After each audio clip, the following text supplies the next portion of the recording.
Lights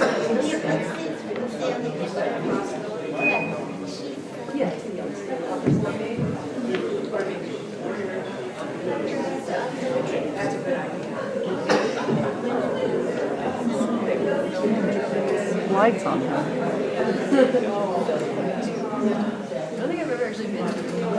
Good morning, everyone. I'm Katie Kilmer-Glazer, and on behalf of the Adult Forum Committee, I'm pleased to welcome Professor Catherine Scallen to be our speaker today. She is the Andrew W. Mellon Professor of Humanities in the Art History Department at Case Western Reserve. Her specialty is Renaissance and Baroque art, particularly Rembrandt, as well as history of connoisseurship and the art market in the 19th and 20th century. She's also a member of Parish, and we're pleased to have her back here to speak today about Reformation and art. So, thank you. Great, thank you.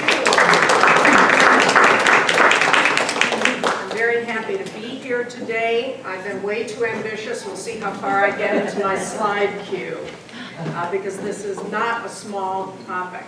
As you can see, I put both Reformation art, which there is something very specific we'll look at, Reformation art, but there's also art and Reformation, the larger effects.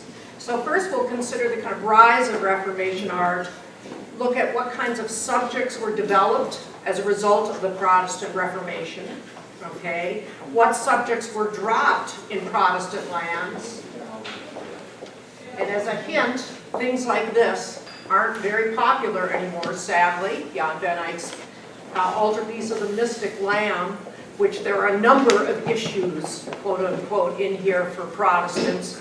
Too much emphasis on the Virgin Mary, depiction of God the Father, John the Baptist too important, lots of different things that you would disappear under Protestantism. And then we'll also look more generally at the visual arts in Northern Europe, a little bit Germany, but more in the 17th century in the Netherlands, to see how these ideas of the Reformation may have affected other issues you might not expect always in the visual arts. In other words, how do we get from here to here, okay, in a little over 200 years. But let's start, as we often can, with the problem of images, and then go on to Martin Luther. Unlike Stephen Plank talking about music, music was not very problematic for most of the reformers. Visual arts are. And why? Well, there is the second commandment. Thou shalt not make unto thee any graven image or any likeness of anything that is in heaven above, or that is in the earth beneath, or that is in the water under the earth. That's pretty inclusive. And over, time, up to the year 1500, Christians struggled with this. What does this mean? Graven image. Okay, if it's not graved, meaning carved, we're all right. Was it about polytheistic gods? What is an idol? Is it just about all idols and false idols? And interestingly, if you kind of follow the connections here in Islam, in the first several centuries of Islam, it'll lead to a total prohibition of any representational art whatsoever. You can't show animals, human beings, not just sacred figures. And that is one reason why inscriptions from the Quran will be the only decoration of the earliest, and still today in most mosques. So this is an issue for monotheistic religions. And at its most extreme, it led to iconoclasms, religious images being made and then destroyed. So there's a very large one in the Eastern Church in the 8th century, but there are smaller ones in the medieval period right through the 15th century. And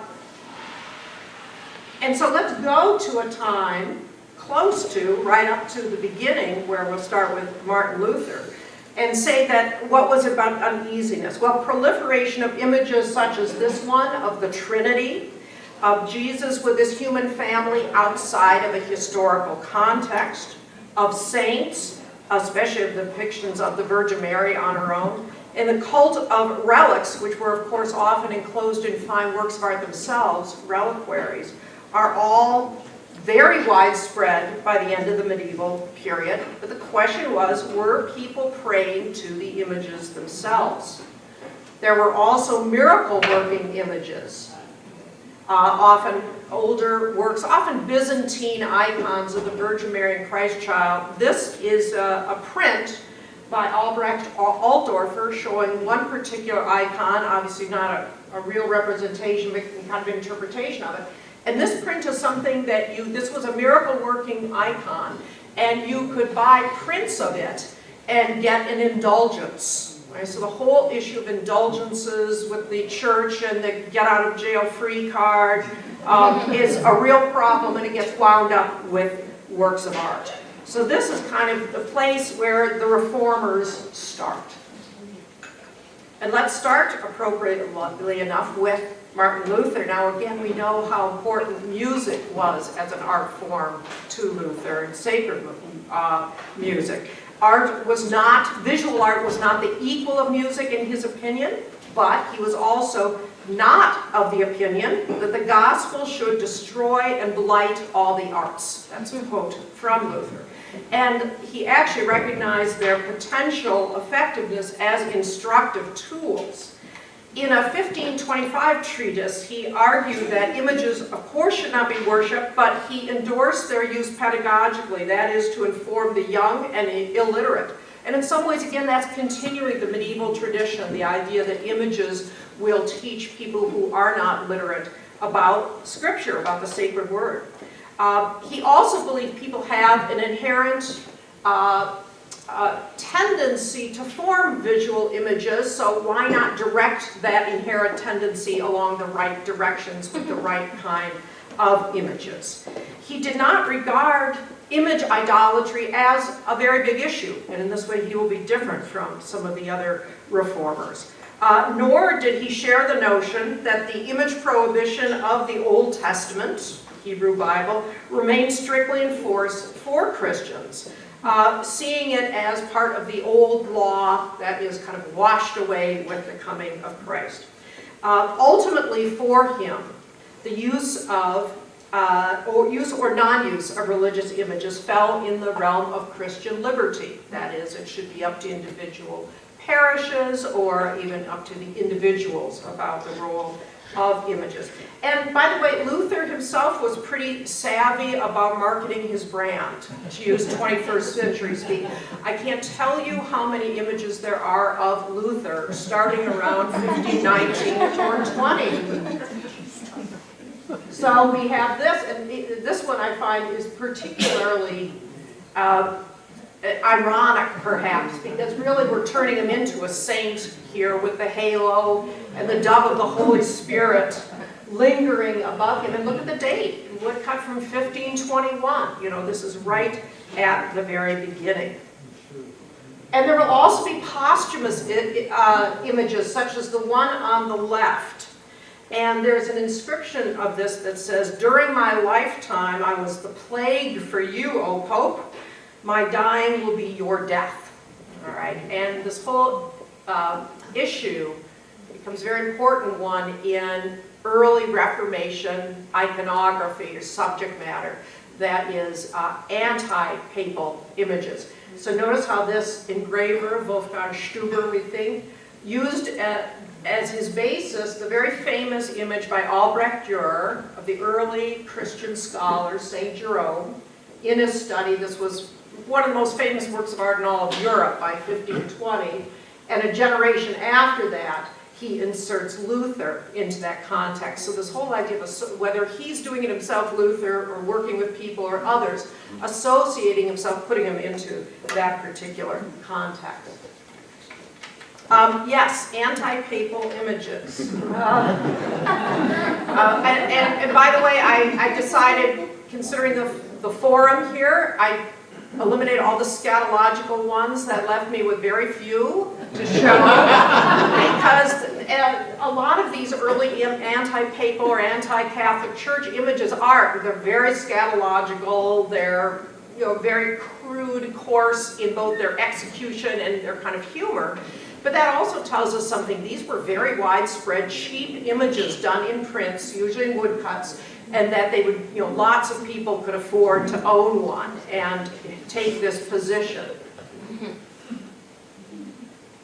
But again, Luther, participated in this as well. So in this book here from 1521, we have the contrasts. So we have text and image going together here.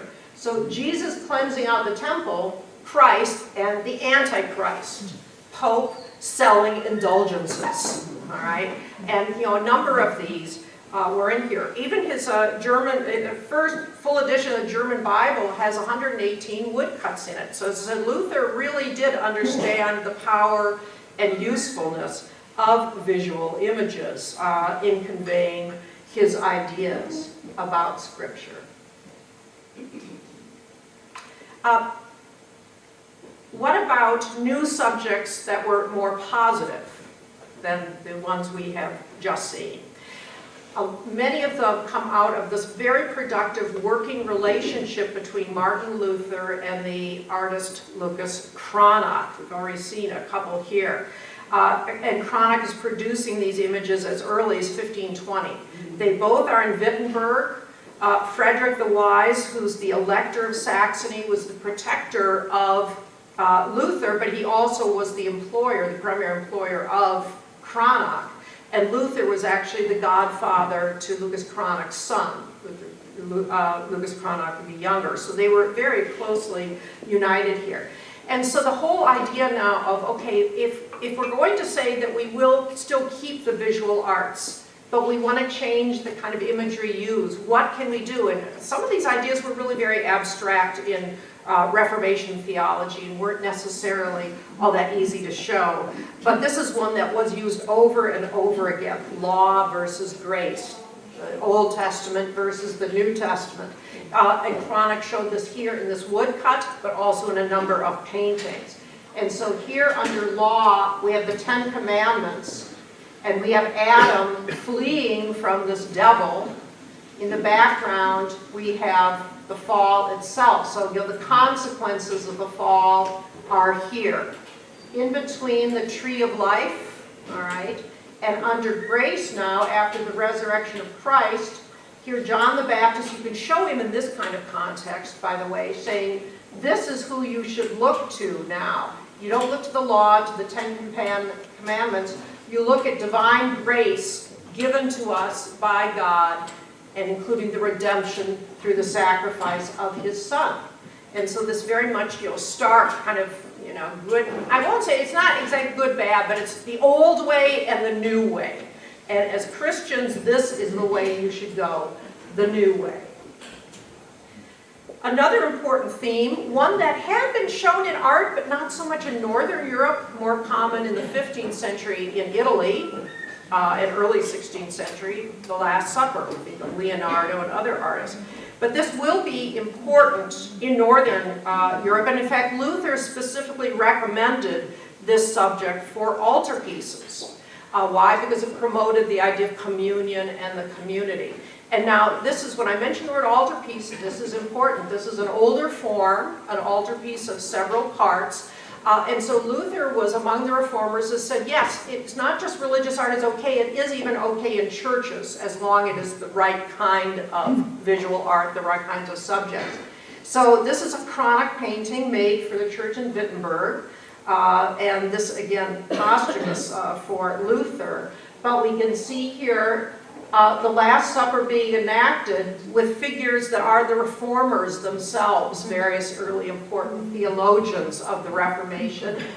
Over here we have baptism, one of the sacraments that was still kind of vouched for by Luther. And we have his follower, actually, Philip Melanchthon, doing the baptism here. Somewhat curiously, actually, here we have a scene of confession. That wouldn't be necessarily accepted by all. But then down here, look at what we have, the crucifixion, but taken out of a historical context, because we have a contemporary audience here and Luther preaching on the crucifixion. So if, you can have altarpieces still, but they will be different. They won't look like the Ghent altarpiece of Jan van Eyck. Other subjects that come up. Predominantly New Testament stories about individual faith, about salvation through grace. So we're switching from devotional works of art, ones that are meant to channel your devotion specifically into didactic works of art, those that are meant to teach you some kind of lesson. So in addition, the crucifixion, as we saw, was a popular one in certain stories of the lives of Christ. This one, Christ and the Adulteress, which was a subject hardly ever shown in Christian art before then, is all about forgiveness and salvation, right? And the whole idea, let he who is without sin cast the first stone. This is a very important lesson for the reformers, and you often will have inscriptions. This one's been cut off a bit, shown with this. But yet once more, Chronic, I cannot emphasize how important he is really for the beginnings of Reformation art. And also the fact that people are dressed here, some of them in relatively contemporary dress.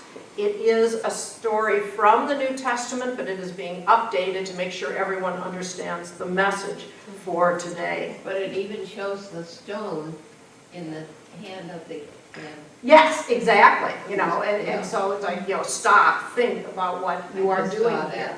And look at the gesture of Jesus kind of blessing her with one hand and holding on to the other in kind of protective gesture. Another really very new subject for Christian art, Christ blessing the children and the adulteress here, so let the little children come unto me. This is about innocence. Again, it's about the education of the individual in the church, getting the proper lessons through art. It's about simple faith, that you don't need the intervention of a priest. You can do it on your own. It may actually also be a polemic against the Anabaptists of this time, to say you had to have adult baptism. All right, so infant baptism perhaps being promoted here as well. So all of this is, again, rejection of the old law for the new world of the gospel. It's about the humanity of Christ. It's about the as I said, emphasis on the individual experience. And I think this goes further, because around this time we start getting independent subjects that we would call secular, but still are confronting you with moral choices. And I do think the Reformation helps spur on these new subjects for two reasons. First of all, yes, in Lutheran churches you can have images, but some churches were a little more reluctant than others about that. And so the role of the visual arts starts shifting in the 16th century. A lot more is being done for a private context, for homes especially, or group meeting halls that are not about a religious one. And moral choice becomes important. So this ill-matched couple or unequal lovers, we see this over and over again here. The man is offering her money in exchange for, I think you can figure out what.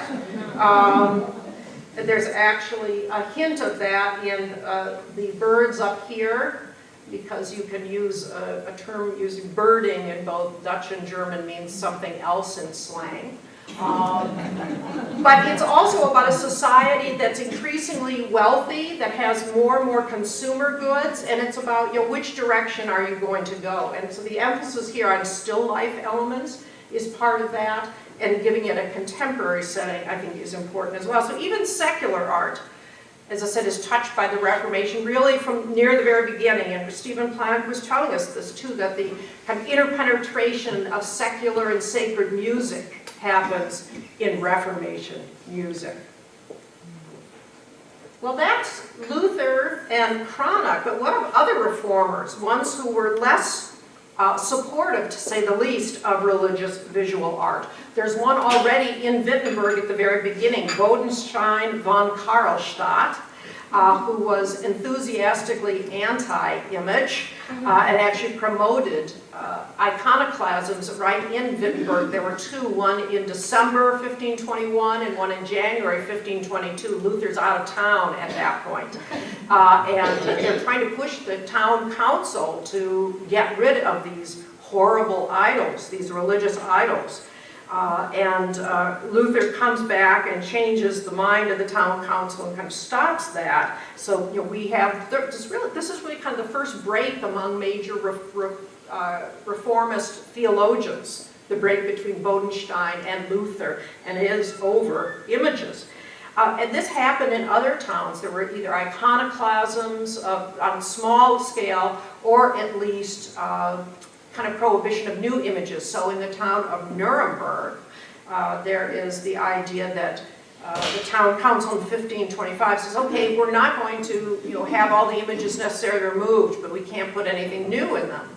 This worries someone like Albrecht Durer very much, who is one of the most famous artists in Europe at this time, a Christian artist who's now a follower of Luther. All right, earlier in his career, lots of depictions of the Virgin Mary and the Christ child. Those drop out. Instead, we get woodcuts like this of the Last Supper, and showing both kinds, wine and bread, which again is a reformist idea. So we could say this is a kind of beautiful, simple, powerful, early Reformation image. But Durer was very concerned about image destruction going around in Germany and kind of banning them. He felt it didn't really accomplish anything spiritually, and that it could really set back the arts. It goes even further in Switzerland at this time. There's a fair amount of iconoclasm in the 1520s in Switzerland around Zurich with Ulrich Zwingli preached against images. He didn't really promote iconoclasm, but he kind of looked the other way when it happened, which is a little bit of a problem. And then we will have Calvin in Geneva. Yes, there we have Calvin. He went the furthest of these important reformers, and he really felt that the role of religious art should be completely limited in churches. And it's basic, his idea was actually wonderfully simple on one level, that God was so majestic, it was impossible to conceive of divinity in a visual form. It would be almost an insult to God, any human image. And therefore, there was no point to visual imagery in a church. That only the Word of God, that which we know we were given by God, should be used in church. So that's why in Calvinist churches of the strongest kind, you will only have inscriptions from the New Testament. Again, it's very similar to Islamic mosque. Did that mean all religious art was out? No. Like Zwingli, Calvin, accepted historical representations of biblical figures in homes. And what does that mean? You could show actual scenes that are described in the New Testament Gospels, and that would be a historical representation, so images of the life of Christ. So you could show the nativity, the birth of Christ, but you wouldn't show an isolated image of the Virgin Mary and the Christ child. Okay, that would be a difference there. And only in homes, not in churches. Curiously, Calvin addressed a brand new subject and approved of it again, in private homes, and that is landscape. He said, put on the spectacles of God's book, which is nature. So he thought we could admire God kind of indirectly through landscape. Well, let's go on to Antwerp for a few minutes. And Antwerp, fascinating things happen there because this is one of the cities where Calvinism will take the strongest hold in the 1540s and 1550s.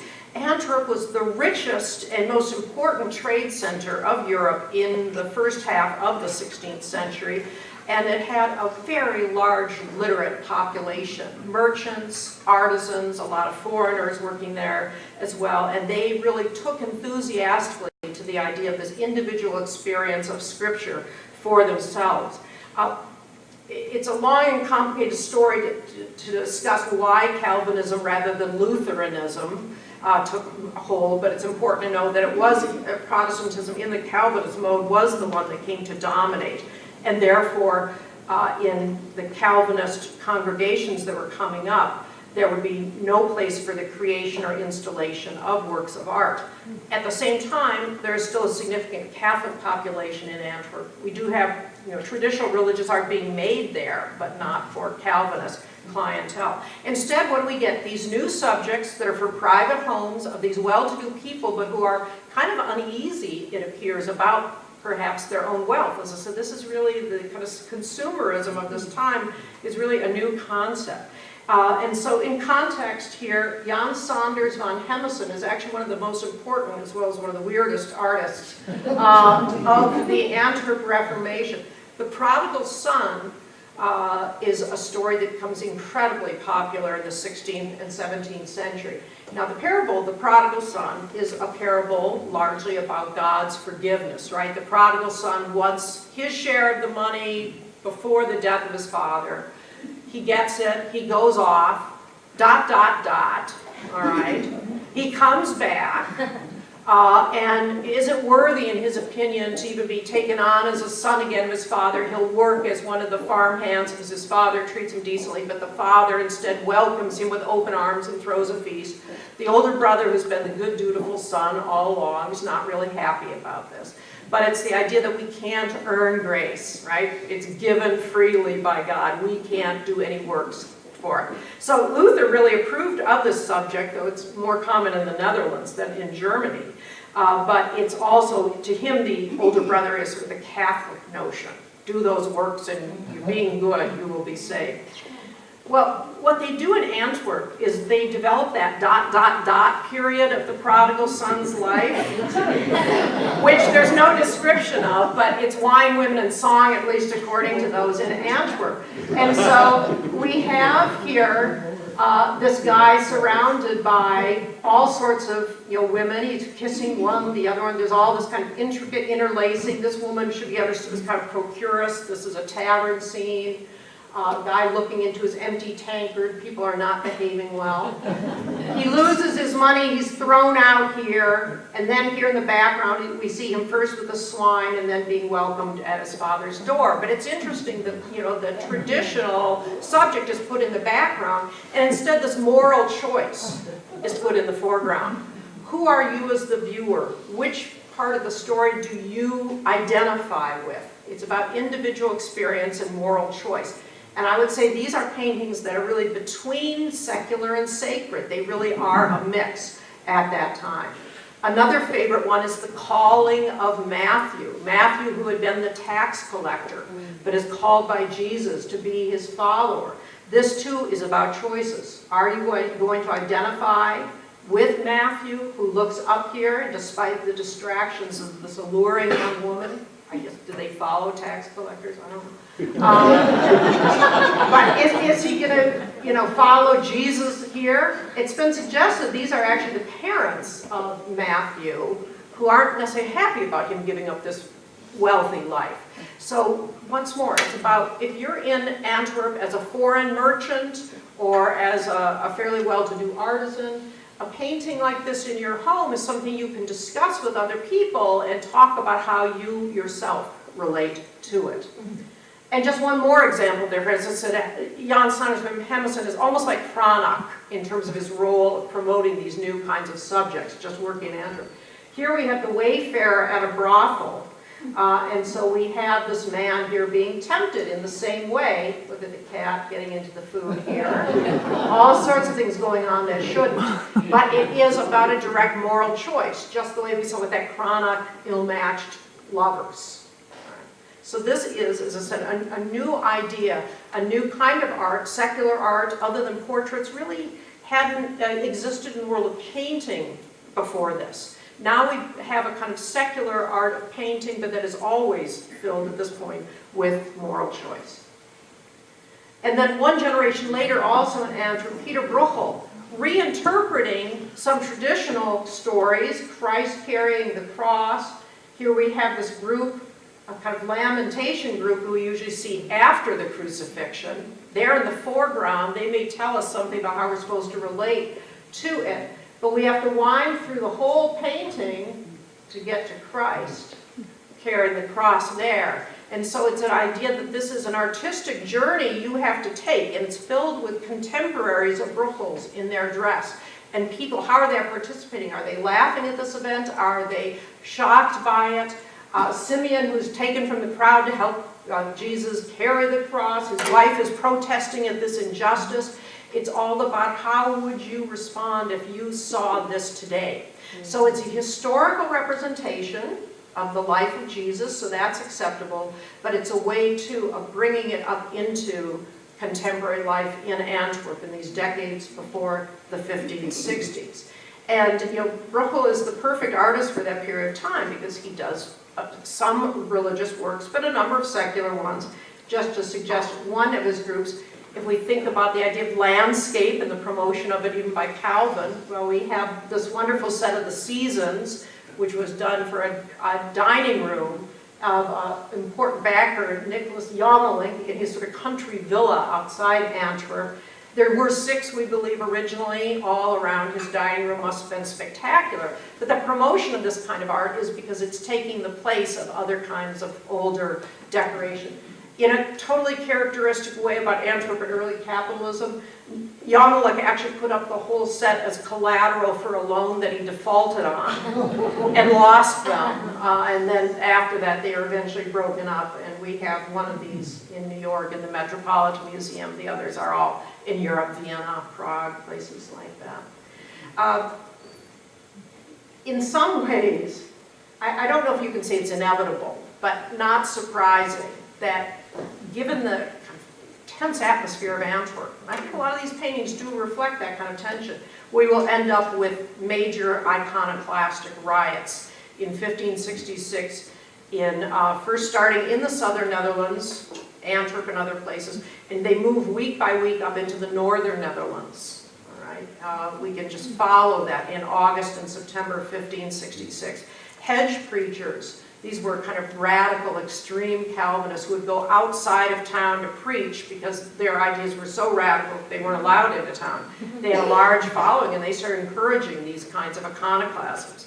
And so you see, again, all this is supposedly, it's not really a real representation, but the Church of Our Lady in Antwerp. People are smashing stained glass, smashing statues, carrying out paintings, all of this kind of iconoclastic behavior. And it is partly because of this iconoclasm that the war between the Low Countries and Spain will start in 1568. They're actually at this point ruled by Spain.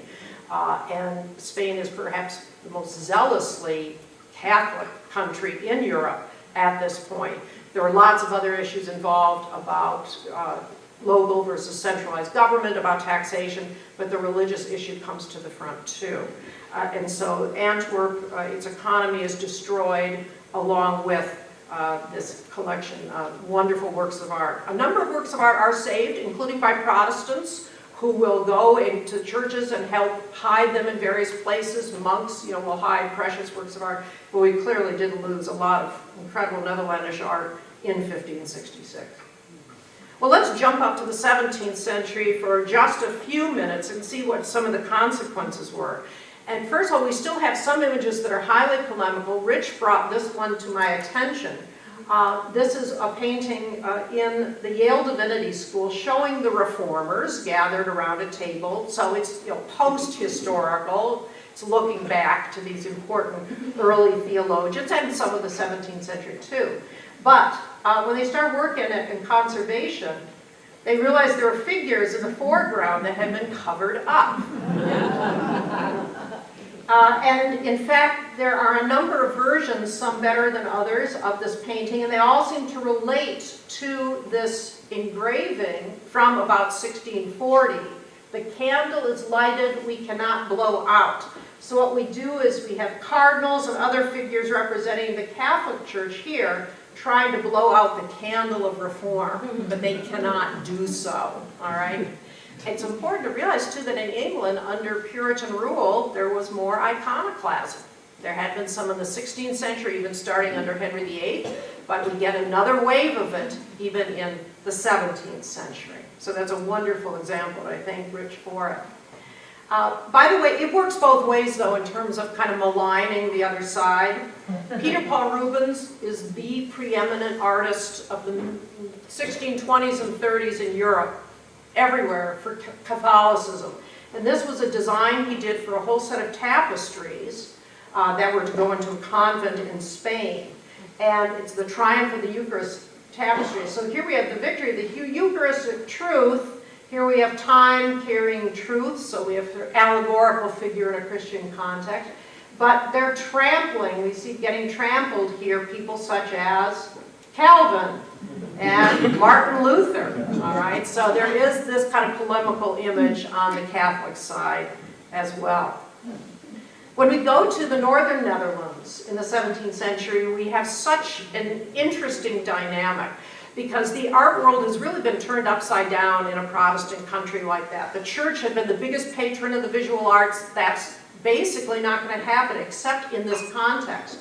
These hidden churches, you can visit this one in Amsterdam, where the second and third stories were joined to make a hidden church for Catholics. Catholics could not worship openly, and so you would have still some paintings and sculpture being made for this kind of context. But since it is a Calvinist Protestant country, other than a few decorations on pulpits or epitaphs, or memorials to the dead on the wall, you will have blank churches under Calvinism and not much role for it. That means that the visual arts rush into this vacuum with quite a bit of secular art. And part of this wonderful, huge, burgeoning art market of the northern Netherlands, the 17th century, is really about the departure of Christian art.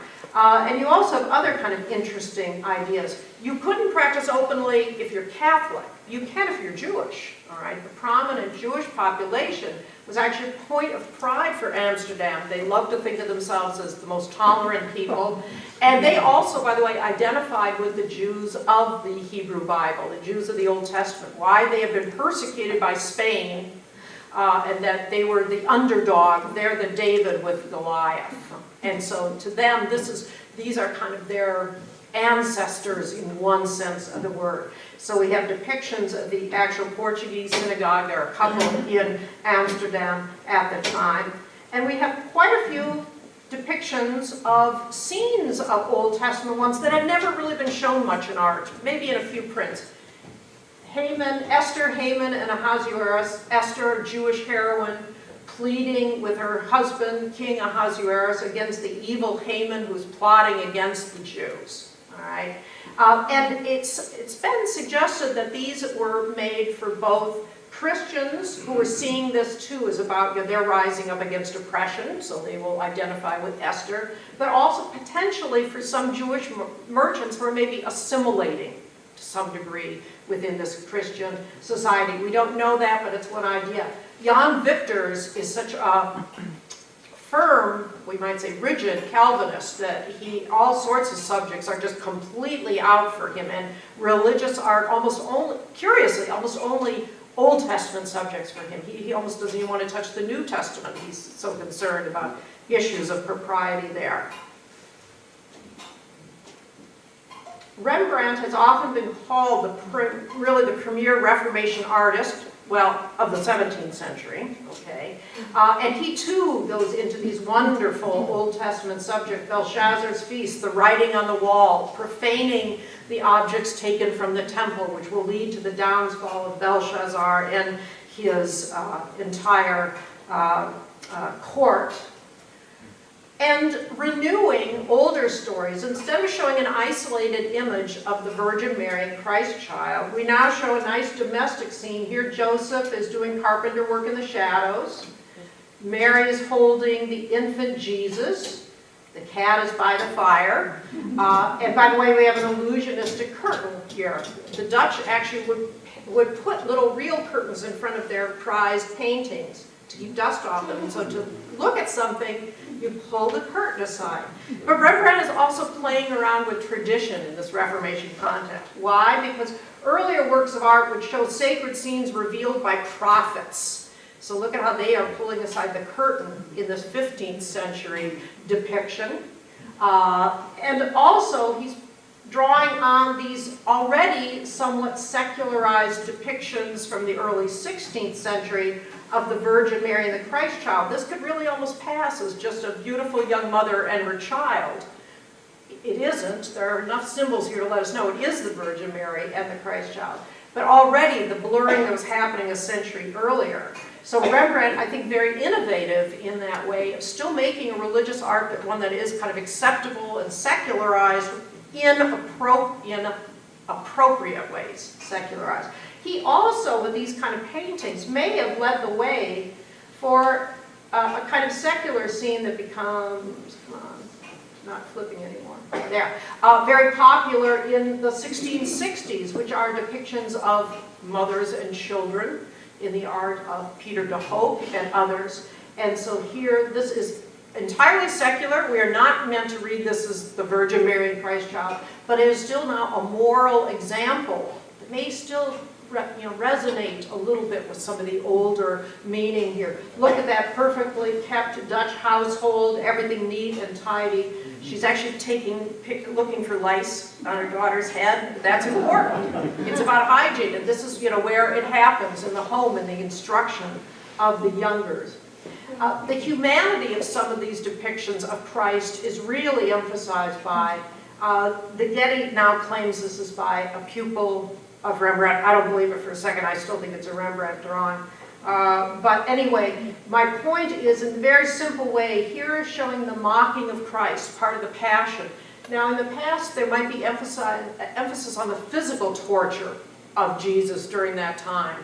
What he does is show him as just the sorrowful, tired, weary human being undergoing this. To me, this is actually one of the most moving depictions of the subject for taking such a different direction with it. And even the isolation of the individual, and once again, therefore about individual experience. As you look at it as a viewer, how do you relate to it? One of Rembrandt's most famous paintings in that way. Look what he does with the Prodigal Son. He doesn't do the ... He goes to the reconciliation of father and son, and so very much wants to emphasize this idea of divine forgiveness shown through this parable told by Jesus himself about how God will accept us back. Just to finish very quickly, just a couple of slides. This whole wide secular world, are these kinds of pictures still touched with some moral meaning? That's a very hard one. One might say yes or no, or maybe it always is about the individual deciding. So these beautiful women of Vermeer, and again in these perfect households with her crisp linen, is this again the ideal of the kind of perfect housewife that keeps the Dutch economy running along, because the house is the kind of microcosm of the macrocosm of Dutch life? Or scenes like this, which go the opposite direction. Jan Steen, known for his comic works, Beware of Luxury, the title he himself gave it. This is where everything goes, you know where, when the people aren't leading the way. See, here mom appears to be drunk, all right, asleep. That little King Charles Spaniel is eating the pie. Dad is carrying on with this young maidservant. Here we have a doctor who we shouldn't believe is really legitimate. Why? Because he's a quack. A quack. All right, the Dutch have the same one. And instead of throwing pearls before swine, the Dutch throw roses before swine. But everything's going on that shouldn't. And it's laughable, but it's a way of looking at yourself and saying, am I promoting this kind of behavior, in my own household? Or still life paintings, these beautiful bouquets that we get here, one set against this landscape. It's small painting on copper, absolutely gorgeous. But are these symbols of transience, fragility? These are in full bloom, but we know they will now drop their petals kind of any moment after their full beauty. Isn't that like a human life? And people speculate that that's one, not necessarily the only interpretation, but one possible interpretation for such paintings. Or even with landscape. We have the incredible painting by Jacob van Housdal, the Jewish cemetery in Detroit, where he plays around. There actually was a Jewish cemetery outside of Amsterdam, but he moves that ruin of a Christian church right next to the cemetery to emphasize mortality. Now, who wanted this painting? Possibly a Jewish client, but possibly anyone who just wanted to kind of think of the context of, God's book, nature, reflecting mortality too, and what do we do in terms of it? Or, and here's my last image, we get to a work like this, an image of Haarlem. We say the main church, Sint Bavo, here in the distance. What we're looking at here are the bleaching fields. Linen preparation was a major industry in Haarlem, but some have suggested that the whole idea of bleaching, purifying, cleansing is behind this painting too. So as I said, even, Protestant art, yeah, well, there's definitely Reformation art in a specific way that we've seen, but there's also art influenced by Reformation, and in some ways that will be the ones with the longest life. So that's it. Thank you very much. And questions? Can we have a